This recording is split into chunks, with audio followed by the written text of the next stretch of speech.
Oi, gente! Meu nome é Letícia, eu sou acadêmica da Unir e voluntária aqui no projeto Pré-ENEM Unir. Bom, hoje nós vamos continuar nossos estudos em redação, então vamos lá, gente! Vamos começar a nossa aula.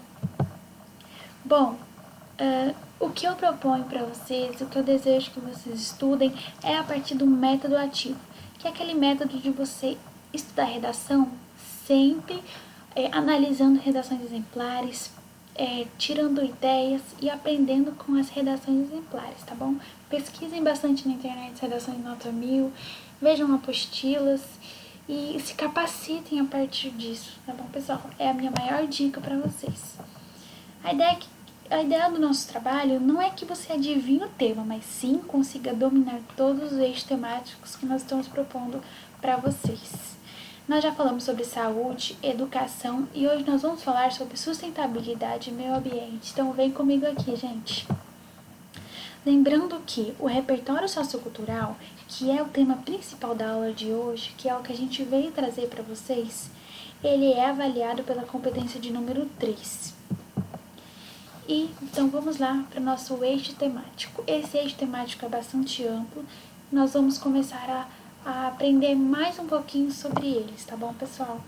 É bem importante vocês terem em mente também a diferença entre sustentabilidade e meio ambiente. A gente vai falar já já.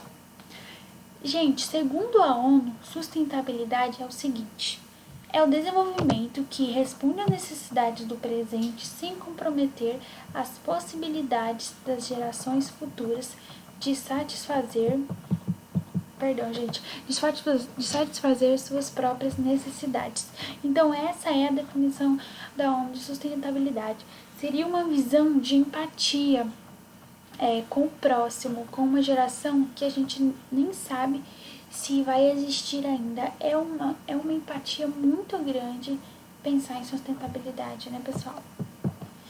Então vamos falar um pouco sobre a diferença entre sustentabilidade e meio ambiente. Eu sei que muitas vezes a gente, na rotina, no cotidiano, acaba usando esses termos como sinônimos, mas eles não são sinônimos. Vamos ver por quê. Sustentabilidade é um sistema de uso que permite o prolongamento de algo. Agora, sinônimos de sustentabilidade são sustentar, apoiar, conservar, cuidar, manter. Esses são sinônimos de sustentabilidade.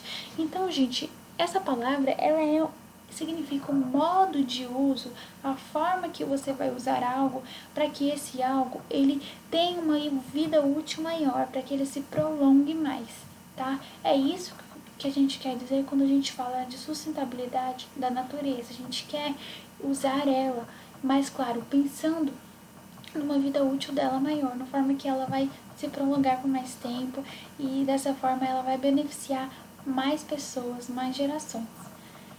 Meio ambiente. Meio ambiente é o conjunto de condições, interações de ordem física, química e biológica que permite, abriga e rege a vida em suas formas. Gente, então meio ambiente é a união de seres vivos com seres não vivos. É como se fosse uma junção muito grande de ecossistemas. É uma abrangência de conjunto muito grande. O meio ambiente é tudo que está à sua volta, tá bom? Então vamos lá.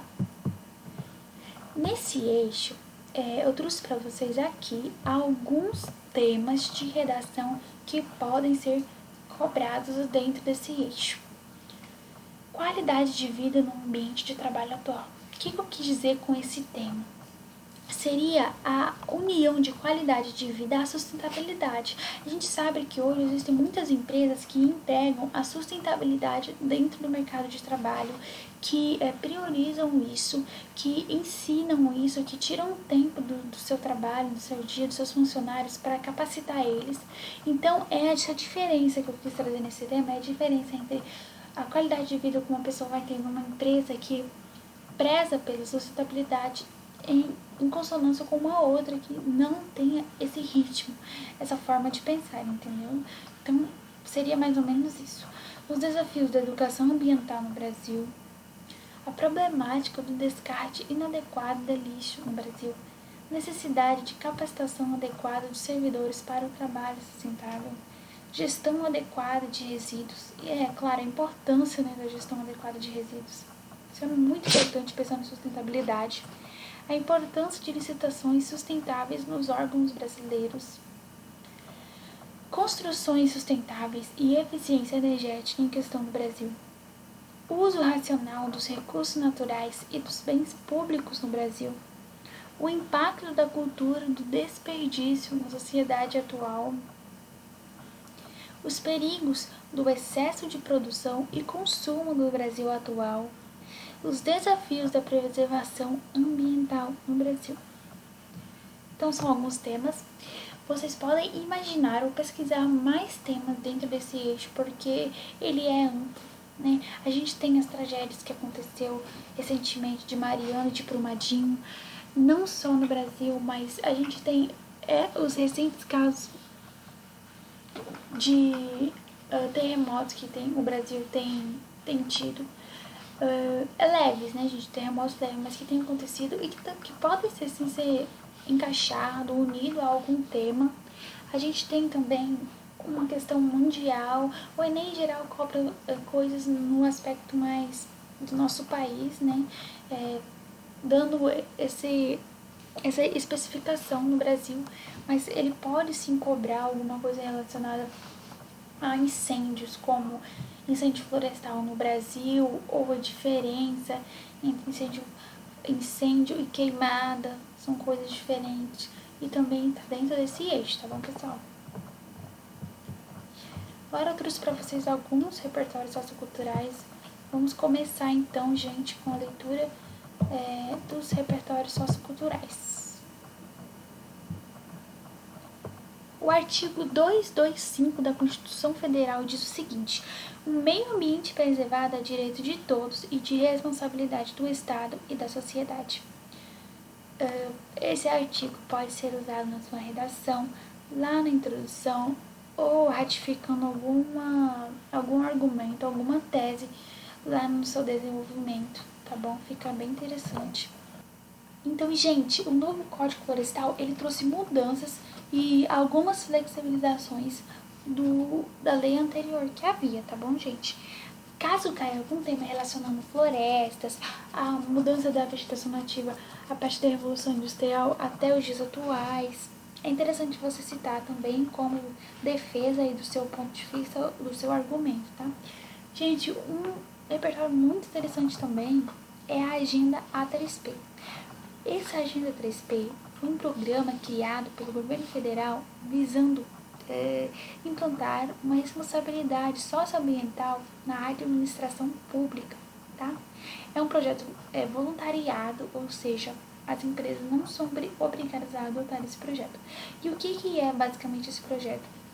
Nesse projeto, existe uma cúpula dentro da administração pública, dentro de um determinado comitê, e ela vai ser responsável por gerir toda aquela prefeitura, todo aquele ambiente de trabalho, sabe? E nessa gerência, o que vai ser tratado é sobre questões socioambientais. A importância de diminuir o desperdício de papel, por exemplo, dentro das empresas. A gente sabe que hoje em dia, por exemplo, na mudança de uma prefeitura para outra prefeitura, no caso de eleição, é um desperdiçado uma quantidade de papel muito alta, só para fazer a mudança de logo que a prefeitura vai ter, ou o nome do prefeito. Então isso é uma coisa que já tem sido discutida muito desde 99, olha para vocês verem. E a Agenda 3P, ela tem sido atualizada constantemente, então é muito, muito interessante esse projeto. A gente vê que o governo ele já tem vários projetos assim, e é muito bom também para vocês citarem, ou vocês, caso caia algum tema, vocês podem citar a Agenda 3P, e lá na proposta de intervenção, você pode ampliar a Agenda 3P, entendeu? Para outras esferas. A gente sabe que hoje ela existe na administração pública, mas se o tema estiver falando alguma coisa sobre sustentabilidade, por exemplo, nas escolas, você pode citar lá a Agenda 3P e a necessidade de uma ampliação dela também para a área escolar, para os alunos, para as crianças, enfim, é bem legal, gente, esse repertório. Trouxe para vocês também algumas obras literárias. A primeira é Não Verás País Nenhum, do Ignacio de Loyola Brandão. Essa obra, essa narrativa, ela foi inspirada no Brasil, tá? E eu vou ler aqui um pedacinho com vocês. Nessa narrativa, ela desenrola assim um futuro não determinado, em que há falta d'água, calor insuportável, desaparecimento das florestas, dos rios, flores artificiais, montanhas de lixo, controle da informação, excesso de população, ficha para circulação, filas para tudo, polícia corrupta, ditadura, governantes medíocres, alienação. Gente, nessa obra é tratado um país do futuro. É claro que, no caso, ele quer dizer que esse país não vai existir, no sentido de vida, de alegria, de paz, de tranquilidade, entendeu? Vai ser totalmente ao contrário a isso. E uma coisa muito, muito interessante nessa obra é como a Amazônia é tratada. Nessa obra, ela se tornou um deserto e o governo utilizou a Amazônia como um deserto, né, para ganhar dinheiro em turismo. Olha para vocês verem o nível de sarcasmo que essa obra traz. A gente pode utilizar ela, colocar lá na introdução e aí fazer um contraste, entendeu? Ou então uma consonância, falando que o Brasil, o país, o mundo, ele pode se tornar como essa obra diz, caso ela não tome mudanças que são necessárias, entendeu? Você pode fazer esse contraste, nossa, vai ser o máximo. Trouxe também mais uma obra que é O Menino do Dedo Verde. Gente, essa obra ela é clássica na França, sabe aquela obra que toda criança tem que ler? Essa obra é tipo isso, ela é muito, muito clássica. E ela conta a história de um menino de 8 anos que tinha um dedo verde. Nisso, o que acontecia? Com esse dedo verde, ele fazia brotar plantas e flores em qualquer lugar que ele tocasse o dedo. Então, o pai dele tinha uma loja de armas, então ele começou a tocar o dedo em todas as armas do pai dele e começou a brotar flores dentro das armas do pai dele. Então, imagina como que ele não deve ter ficado, né, gente? Então, essa obra é bem interessante também. Traz bastante essa consciência ambiental, né? Principalmente ao público juvenil. Vai ser de um acesso muito, muito grande ao público juvenil, essa consciência ambiental. Bem interessante, pessoal, vocês pesquisarem também sobre ela, citarem ela, tá? Fiz também pra vocês a música Passarinhos do Emicida. Vou ler aqui um pedacinho com vocês. Pensa no formigueiro, vai mal quando pessoas viram coisas. Cabeças viram degrau, no pé que as coisas vão João. Doideira, daqui a pouco resta madeira nem pro caixão. Era neblina, hoje a poluição, asfalto quente queima os pés no chão, caos em profusão, confusão, água em escassez, vem na nossa lença. Assim não resta nem as baratas. É mesmo. Injusto fazem leis. E o que resta pra vocês? Escolher qual veneno te mata. Gente, essas músicas de protesto, elas são bem interessantes para vocês citarem no Enem, porque elas indicam uma inconformação com o século atual, com uma realidade, com algo que vem acontecendo. E mostra bastante esse senso crítico. Então, muito legal de vocês citarem. Trouxe também outra música, dessa vez do Luiz Gonzaga. Não posso respirar, não posso mais nadar, a terra tá morrendo, não dá mais pra plantar. Se planta não nasce, se nasce não dá. Até pinga da boa é difícil de encontrar. Cadê a flor que estava ali? Poluição comeu. E o peixe que é do mar, poluição comeu. E o verde onde está? Poluição comeu. Nem o Chico Mendes sobreviveu. Essa música também, ela tem esse caráter de protesto, de crítica, e é muito boa pra gente usar.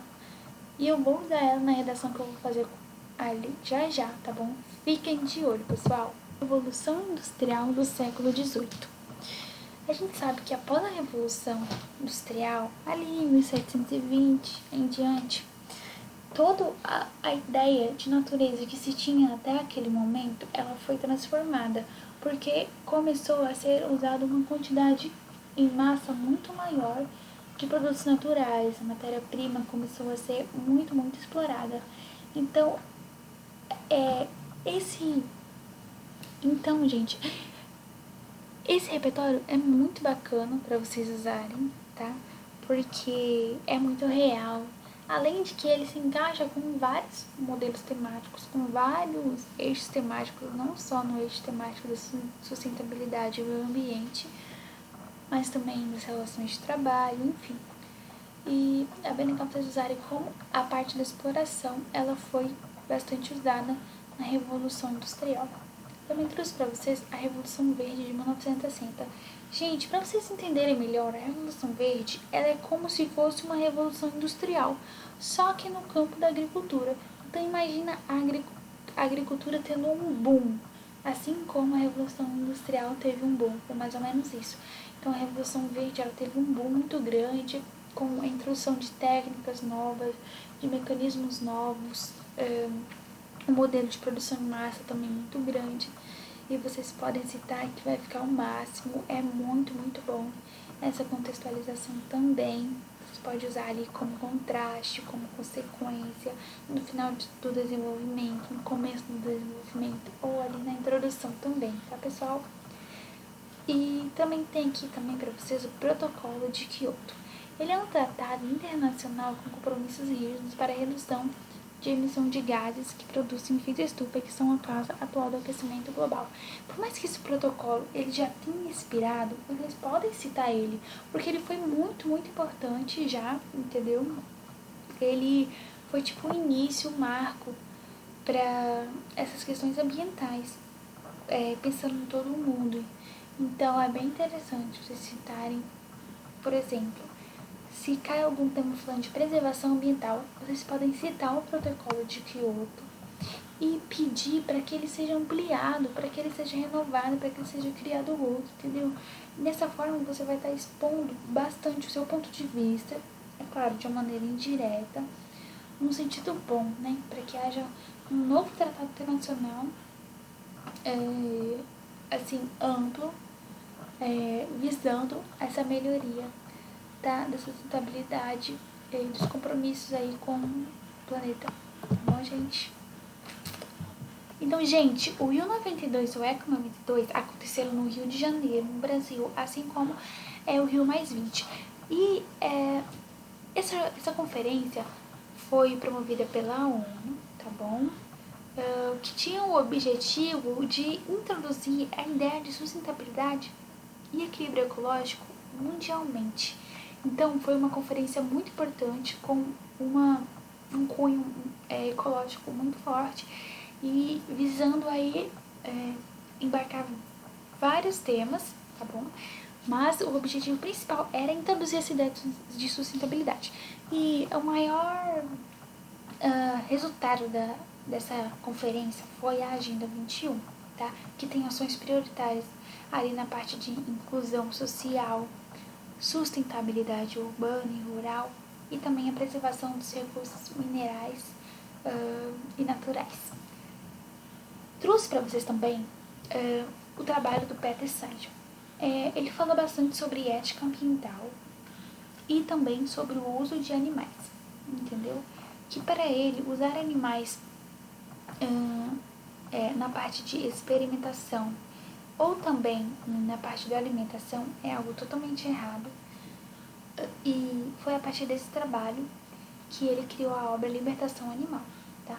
Pode ser citado quando você, se algum tema abordar essa área de experimentação científica com animais, pode vir algum tema relacionado a isso, sobre o uso de animais na experimentação científica. Eu acho que seria bem legal um tema assim. Você pode usar o Peter Singer. Ele fala bastante sobre ética ambiental também, né? Sobre o perigo do materialismo para o meio ambiente, para a natureza. Então é muito, muito bom vocês citarem o Peter, tá, pessoal? E eu também trouxe para vocês duas ONGs famosíssimas, que é a Greenpeace e a WWF. A Greenpeace é uma ONG foi fundada em 71, tá? Ela tem escritórios espalhados em mais de 25 países e ela atua internacionalmente em questões relacionadas à preservação do meio ambiente, ao desenvolvimento sustentável, além também de se dedicar à parte de engenharia genética, transgênicos, agrotóxicos, energia renovável. Então, ela tem uma atuação muito ampla relacionada a esse temático de meio ambiente, tá? Sustentabilidade, natureza. Então, a Greenpeace é muito famosa. ela não usa dinheiro partidário nenhum, somente de doações mesmo, civis. Muito legal vocês citarem a Greenpeace lá no finalzinho da sua redação, lá na conclusão, tá? Lá na sua proposta de intervenção, assim como a WWF, tá? A WWF foi fundada 10 anos antes da Greenpeace, ela é um pouco mais ampliada em relação à Greenpeace, tá? Ela atua na área de conservação, investigação e recuperação ambiental, também é independente financeiramente, tem muitos associados a nível mundial. Tá bom, gente? O WWF também é muito, muito legal de vocês usarem quando você quiser dar um exemplo de ONG. Nossa, muito bom, gente. Super recomendo a vocês. E aqui eu trouxe para vocês uma redação bem bacana, que é os desafios da preservação ambiental no Brasil. Gente, essa redação foi o que fiz. E se vocês tiverem alguma sugestão para mudar alguma coisa, para melhorar alguma coisa, alguma crítica, por favor, comentem aqui nos comentários do YouTube que eu vou olhar assim, tá bom?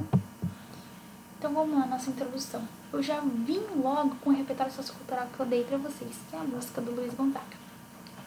A música Shot Ecológico, do cantor e compositor nordestino Luiz Gonzaga, retrata uma grande destruição da natureza pela ação humana da poluição. Embora tenha sido escrita no século passado, a canção ainda reflete uma postura atual brasileira, ora pela mínima educação ambiental proposta pelas escolas, ora pela forma como essa educação tem sido aplicada. Rever essa situação que perpetua a destruição ambiental no Brasil é imprescindível para avaliar seus efeitos na contemporaneidade.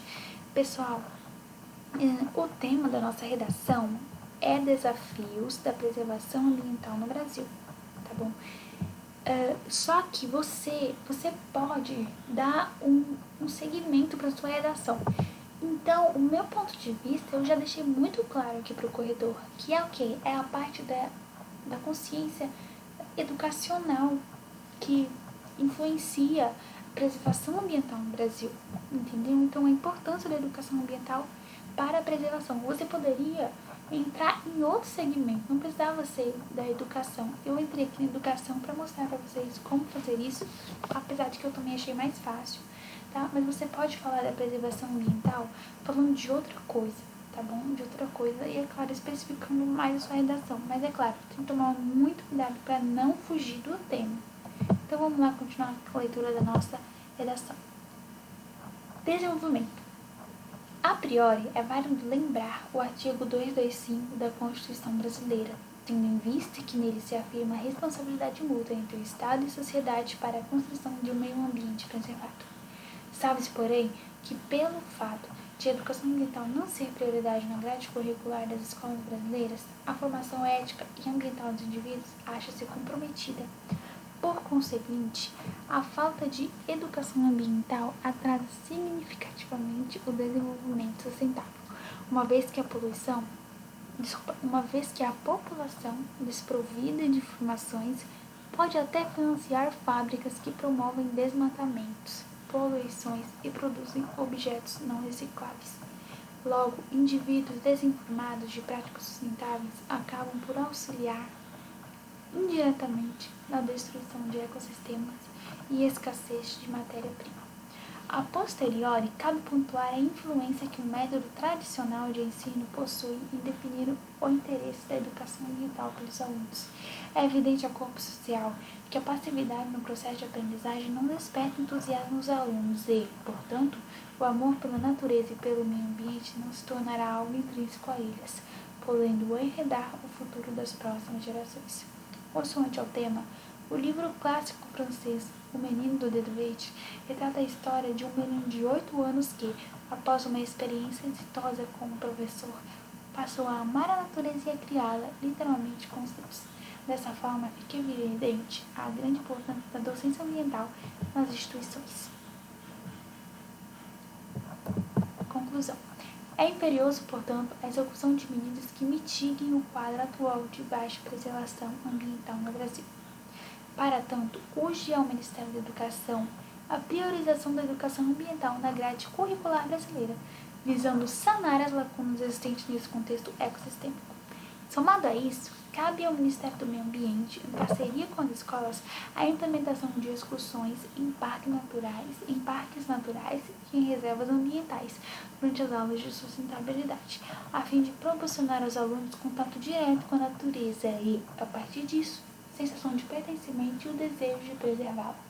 Somente assim, a referida música de Luiz Gonzaga não mais será um reflexo do meio ambiente brasileiro.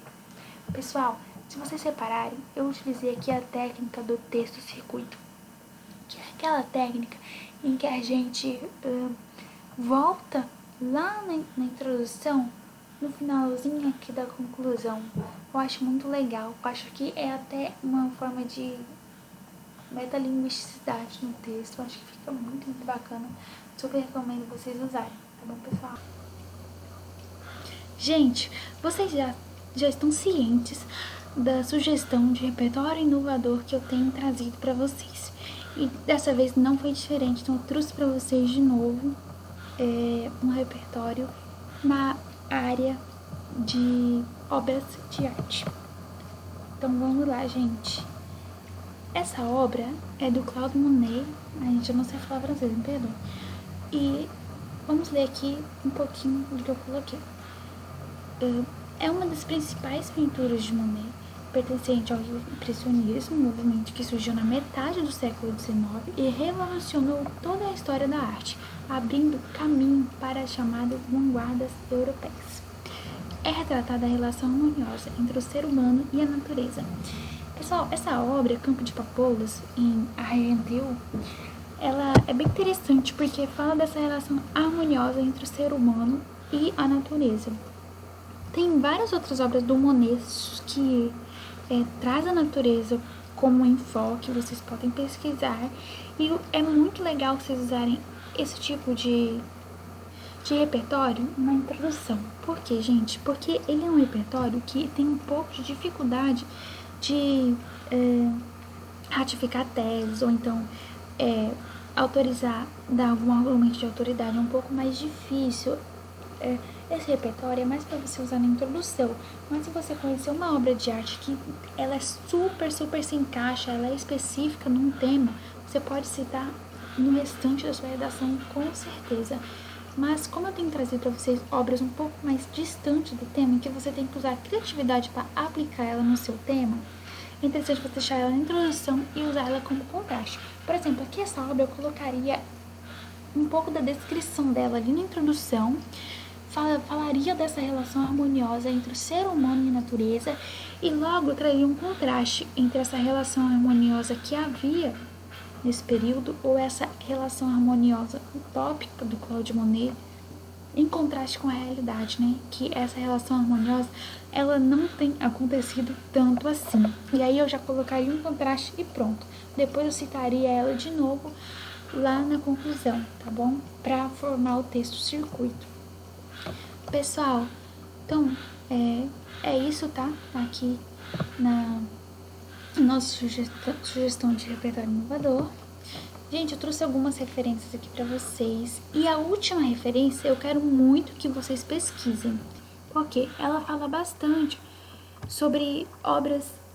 Esse site tem bastante obras e resuminhos assim do que aconteceu nessas obras, no contexto que essas obras foram criadas, na importância dessas obras. Então foi isso, pessoal. Muito obrigada pela aula e até a próxima. Qualquer dúvida, mandem aqui nos comentários do YouTube. Muito obrigada!